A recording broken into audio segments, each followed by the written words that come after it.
to another brand new episode here on 1950's Farm. And I've been doing this now for about an hour. And I've not had no glitches, and as soon as I'm recording, it decides it wants to tip itself up. You can't make it up, can you? Never mind. Anyway, how are we all doing? Are you all okay? Hopefully you're having a good day. My day, not too bad so far, but it is, fairly early on in the morning, and as you can see, we're out cutting some logs. So I said this was what we was gonna do, and oh dear, honestly, I've not had a single glitch all the time I've been doing this, and now it's just misbehaving terribly. Yeah, so as I say, we're out cutting logs, and I seem to have got it set up. Well, I thought I'd got it set up perfect, because like I say, I've been doing this now for about an hour, and I've had absolutely no problems whatsoever, and straight away we've had problems. Now this was a as I say, a planned job that we had for the winter to get the trees cut down. I'll walk you around in a second. We'll just do these trees, and then we'll just do these logs that we've got here, and then we'll have a look. We'll have a look around, see what we've done, see what we're gonna do. Keep pressing P for some blooming reason. Anyway, as I was saying, we're doing the old logs today, and it's not been going too bad up until now. As you can tell, got a really sore throat again today. I don't know why I keep getting sore throats. I think possibly it's because of the amount that I talk and then sing in the sort of in-between bits. I think my voice box is just saying, is it possible we could have a rest? But yeah, you got to sing when you're time-lapsing your YouTube videos. You have to sing along to your music, whether it be Elton John, 80s, Phil Collins, whatever. You've got to do it. You can't not. It's law. It's law somewhere. It's law that you have to sing along. But I may have to just have a little bit of time off from singing, because as I say, I'm getting so as I've got sore throats now most weeks, and that's not good. If there's one thing I can't stand, it's sore throats. But anyway, enough of all that old nonsense. Let's crack on with today's video. So this was a job on the real farms, that on both farms that I worked on, that we did usually through sort of December 1st, and then we would break then for Christmas. Once we broke for Christmas, we'd come back. We would then, beginning of January, logs again, and we would be logging and then log splitting. But say John, who I worked with on the first farm, we did it a little bit different on the second farm. But John, who I worked with on the first farm, he would cut down all the trees, and I would basically carry away the trash, carry away the logs, because he would cut them into sort of liftable logs, and then I would load them into a trailer, a little green trailer that we had that was all bent and twisted up, but ideal for that job. And then I would take them back to the farm, and then I would stack them in a lean-to, and then once we got a day where we couldn't be out, because now you see, it didn't bother me, it never bothered me, but John and, well, the boss, if he decided he wanted to help, but most of the time it was just me and John, but if he decided he wanted to, actually sort of get out of the office and actually do something, then neither of those two would work in rain or snow. They just point blank refuse to work in either condition. And so what we will work outside in either condition. So what we would then do is I would have the little David Brown 996. I would put the log splitter on the back, and then I would go into the lean-to and split logs, while John decided that his chainsaw needed, the blade needed sharpening, which, fair enough. I understand that he wants to sharpen the blade of his chainsaw, because it does make life a lot easier. Does that take 8 hours? Not sure. I used to be in the garage with my dad when my dad used to sharpen his, and it used to take my dad probably no more than about 30 minutes.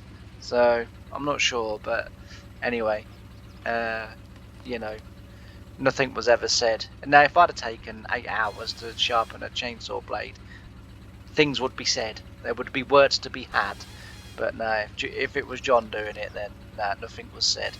That man, as I say, that very often he would just not turn up for work one morning, and you'd be in the middle of combining, or you'd be in the middle of drilling, or you'd be in the middle of something, where you're busy, and he would just decide, no, I'm not going into work today, and then eventually when you do get hold of him, and you ring him and say, well, are you okay, because it's a bit odd that you didn't turn in for work, and he's like, oh yeah, the weekend me and the wife decided we'd go to Portugal for a week, and that was that. And and I was like, oh, okay. So I quickly kind of got sort of trained to do near enough all jobs, although I did refuse to cut trees down. I wasn't interested in using the chainsaw, wasn't interested in doing any of that and cutting limbs off. I'm rather fond of my limbs. Um, so yeah, I sort of refused point blank to cut trees, but the farm didn't mind. The sort of Anthony was more than okay with that. So right, as you can see, we are cutting these trees down here, and we will be cutting those trees down along there, and then come this side, and then all the way down there and all the way across there. So we're going to open this right out,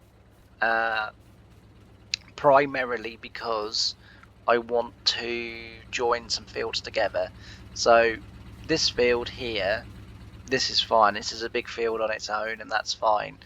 But these fields here are a little bit tiny and a little bit awkward. Now, Harry himself doesn't need all that much hay, but what we could do with is slightly bigger arable field here.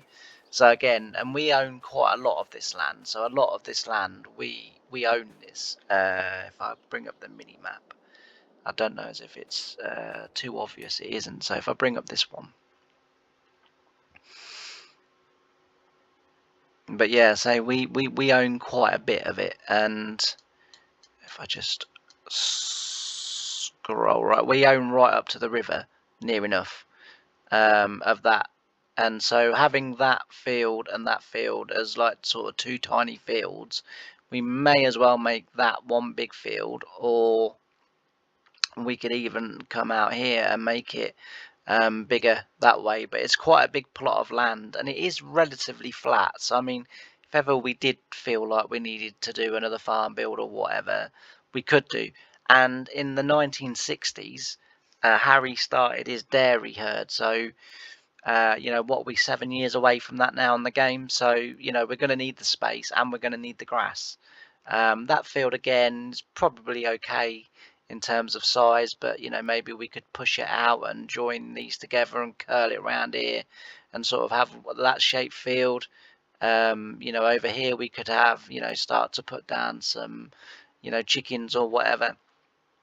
It's just, as I say, it's trying to sort of carry on with what was going, and we own all this as well now.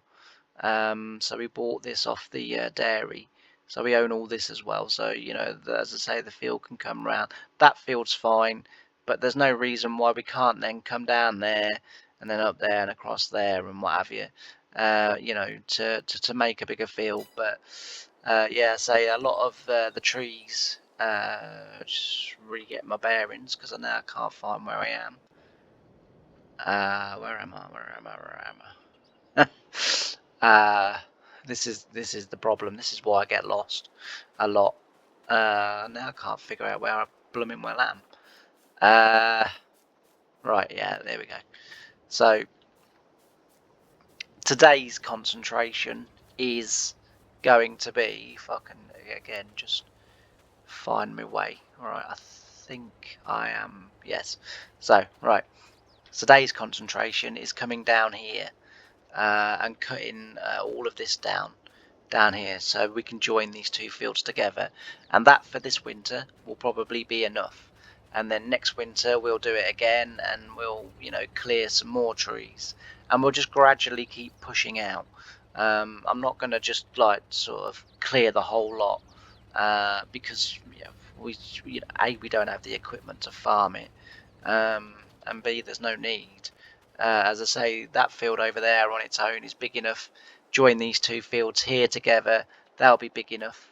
That'll be big enough for another arable field, or we could have that as a grass field or whatever. Now that the dairy has sort of increased, and we can now see the silos. Look, now that the dairy has now increased their herd by eventually another 100, so that'll be 200 head of cattle that dairy cows that they'll have. So we'll be able to we can help out with grass, which, as I say, originally Harry did do.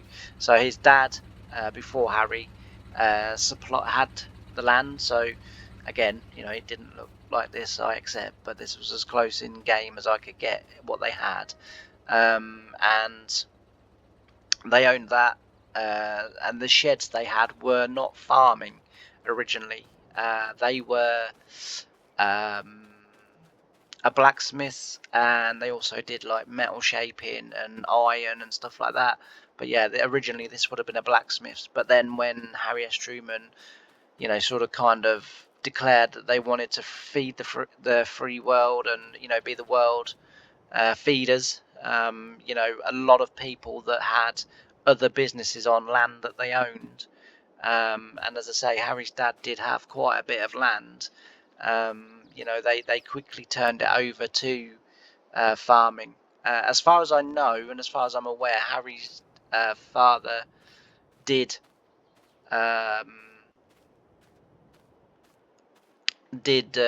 carry on with the horse side of the business, and Harry himself then, as I say, at 14, I think 13, 14, something like that, went off and worked for the dairy. And then when the call went out for people to farm, the incentives were there. Harry then took that up with his dad's permission, using the land that they had. So they were still providing at the time the dairy with their hay. Harry was also working for them, and then eventually when Harry started to get too busy, he stopped working for them. But in game, as I've explained before, we are going to carry on working for the dairy. We're going to carry on sort of working both farms, just because it offers a nice variety. And as I say, this is at the end of the day, sort of a game, and Harry's sort of family, who I've sort of been in touch with a couple of times, have said, like, you do how you feel. The only thing that we're kind of keen to make sure doesn't happen is that I don't start making stuff up about the family or anything like that, which is fair enough, and I wouldn't do that anyway. But yeah, so that's what we're going to do. We're going to, as I say, we'll be carrying on down there because we've, in the last episode, I think it was, we built them. Or was it the episode before? We built them a new farm, and we reshaped it and did what we did. I'm really happy with what we did. I think it looks really good. As I say, and then we'll carry on with Harry's bit. So I don't want to make these fields like humongously big, because as I say, we haven't got the equipment to farm humongously big fields. But I do want them to be slightly bigger than this. This tree line is serving no purpose down here whatsoever. So we can get that all cleared, and then get this and that field joined together. We can come in and plough it. We'll take the grass off first in the spring, and then we'll plough this up to where we've ploughed in that field, and then as I say, we can then spring crop this. Harry has also got a crop of wheat growing over in that direction, so you can just about make out the fence line beyond the ploughed field, and then you can just see that sort of browny black that comes up. That's the fence line, so go that way, and then just the other side of the fence from this field that we're looking at now, that's Harry's wheat field, and that essentially goes all the way down now to the bottom, because obviously we bought the end of the big field from the dairy so that it joined our field, and it squared their field off, because it was very awkward. Now the bit of field down this side, I may well just for now grass it, because that will help with the feed with the dairy, so I might grass that, and then eventually Harry can then put it into, when we start getting the equipment, Harry can then sort of start putting it into production, into arable production. But as I say, we're going to go this way from sort of now on, get these trees down here done. As you can see, I've got the little Ford N and the old iron mowers. Now according to Ray, whilst they're not entirely accurate, he actually had a set of mowers, gang mowers, very much like that, and in his words, they would have cut steel and not thought nothing about it. He reckons that they were absolutely like bulletproof, that they would literally cut through anything. So I'm just using it to cut through the brash, and cut through all these sort of thin bushy bits and get that down. Like I say, we'll make sure that it's nice and level, but so we'll sort of come across from there, and so we've got these trees to do, and basically all I'm doing is to do the trees, because I've got no logging equipment that's sort of old enough to use with these tractors, and anything that I do use, even if it's modern, as soon as I lift the log up, the tractors, they're all over the place. They're just not suitable. So I'm having to do it like this. It's a bit of a compromise. It's a bit of a kind of, it's not a great way of doing it, but it's the only way that I've really got to do it. And as I said, like before, Harry did have a couple of years where he was just logging and cutting down trees, and he had an old log splitter. Again, nothing like that, but that's literally all that's available, or all that I could find that was available. So again, it's as close as I can get to real life with it being sort of a modern machine. And yeah, as I say, he had a couple of years where he was logging, and then other people then realised, oh, actually he could do it. He was going into contracting, and he then sort of each year would go off logging, just doing the odd tree here and there, or if it was if they'd had storms or whatever, then Harry would also help out there as well. But yeah, so without further ado, we're going to crack on. So all I'm doing is coming up. You can see the length is 20 meters. I don't worry about the point because it gets too complicated then. So 20 meters, and then delete the tree. Another 20 meters, so that's 40 meters.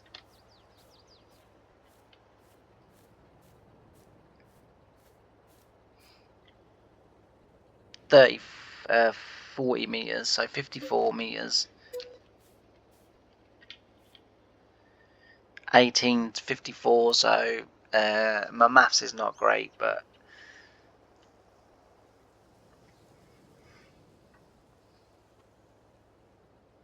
so that's 62 meters. And this is basically how I'm doing it. So what I'm going to do is I'm going to switch over to some time lapse, and then you can watch me do these videos. You can watch me do these logs, and we will go from there. So I'll see you in a little bit.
So I'm back.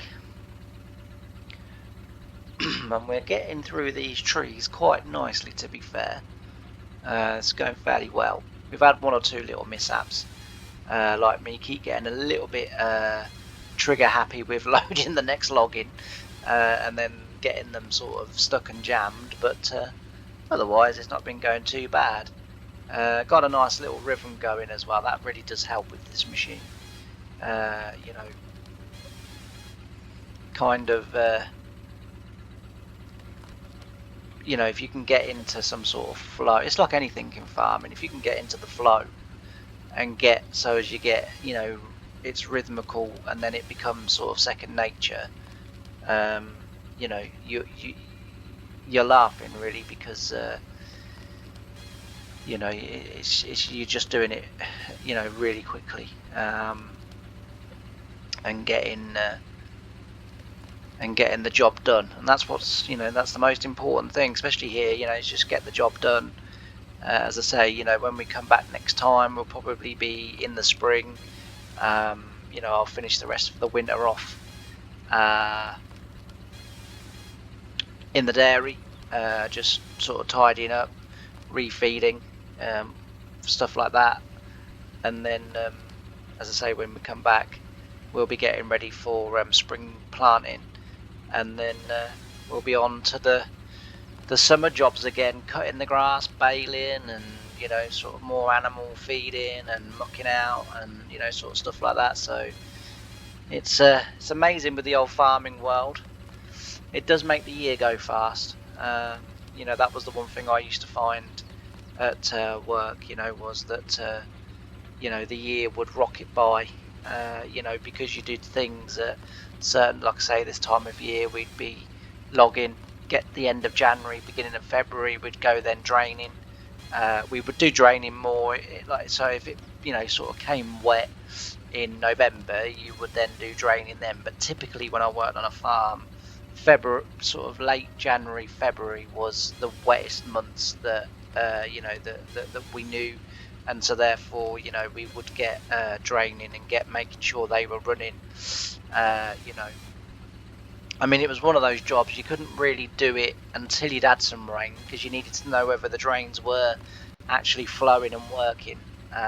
You know, the first farm that I worked on spent a little bit of money on drainage. The second farm that I worked on, you know, they spent each year, you know, a hefty budget on draining, because, you know, they said, like, you know, you can't grow wheat in water. And there's a lot of farms around where I live that genuinely do believe that, you know, wheat is a lot like rice and you can just grow it underwater. And they, from year to year, they do nothing about their draining, you know, their drainage. And year after year, you know, I talk to some farmers that are like that, and, you know, all I get is, you know, the wheat didn't yield very good again. And, you know, and I have said to them, to be fair, you know, sort of October, November, December, January and February, it was underwater. And they were like, yeah, that doesn't really make a huge difference. And you sort of think, how on earth are you still farming? You know? But as I say, the second farm that I worked on, drainage was, you know, as important as getting the wheat in on time. You know, it really was a massive part of you know, of what we did. And yeah, you know, if we bought new fields, you know, and they, you know, we would have the drainage system updated, so they would, you know, that costs a lot of money, I understand that, but there are things you can do that don't cost a lot of money. A lot of these fields probably are already drained, you know, but farmers just can't be bothered to go round, you know, and blocking them and cleaning the dikes out and making sure that the water can get away. You know, it honestly, it's a very worthwhile thing to do.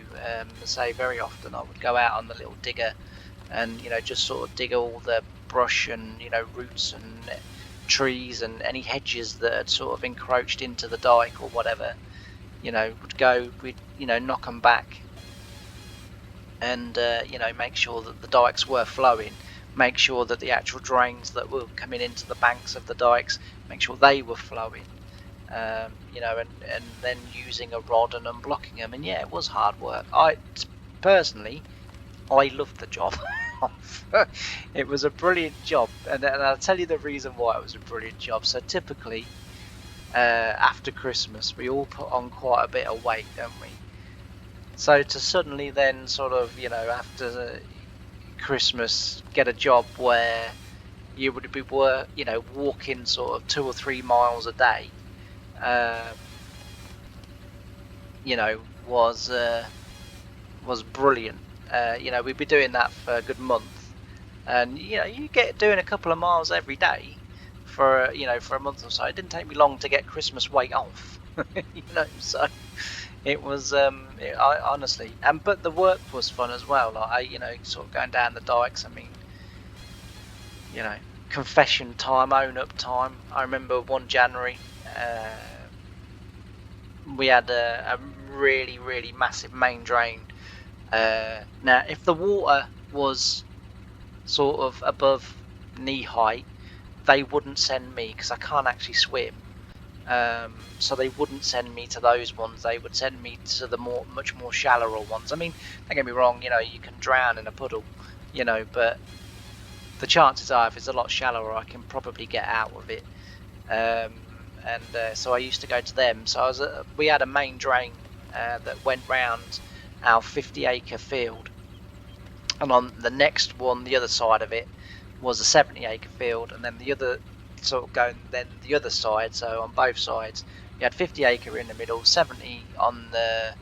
Well, it's no good saying the left because like that means nothing to you guys, but 70 on the left, and then an 83, I think it was, on the right.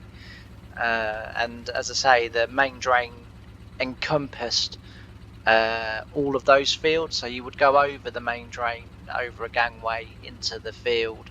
On the headland of that field, there would be like a track where we could then get to the other two fields. As I say, that was all the way around those 3 fields, and it was a lovely walk. And anyway, this particular, I think, late January, early February day, the sun was out, and down inside the drain, where the banks had covered you from sort of being on the surface, there was not a bit of wind or anything. The sun was right where I was, and yeah. Confession time, and I can say this now because the chances of me getting sacked for it are virtually zero. I sat down on the side of the drain. I looked at the clock, or looked at my phone, and it said 10 to 11. I remember this as clear as clear. It said 10 to 11. I thought I was only an hour until I had my dinner, so I thought. So I set my alarm for 12 o'clock, and yep, I laid and snoozed on the bank of this drain, and as I had a really nice snooze, I did. And honestly, in the warmth of the sun, I had my quilted boiler suit on as well, so I was really warm, and and yeah, confession time. I sat on the bank of the dike and went to sort of had a nice snooze, and at the point where I was actually snoozing, I got rudely awakened, thankfully by John, not by the boss. And he said, "What are you doing?" And I said, "Oh, I'm just having 5 minutes." And he said, "5 minutes?" He said, "I've been working over in that drain there." He said, "You ain't moved for nearly an hour." I said, "Yeah, it's an extended 5 minutes." I said, "We all have them, don't we?" He said. So he sat down next to me and he said, "Bugger," he said, "it's warm here, isn't it?" And I said, "It's lovely." I said, he said, "I can see why you was having 5 minutes there." So I said, "Yeah." So he said, "Anyway," he said, "it's dinner time." He said, "Rather than taking both tractors back to the yard," he said, "like if you come into mine, he said, I'll give you a ride back and we can go and wash our hands and that and sort of clean up and then have some lunch."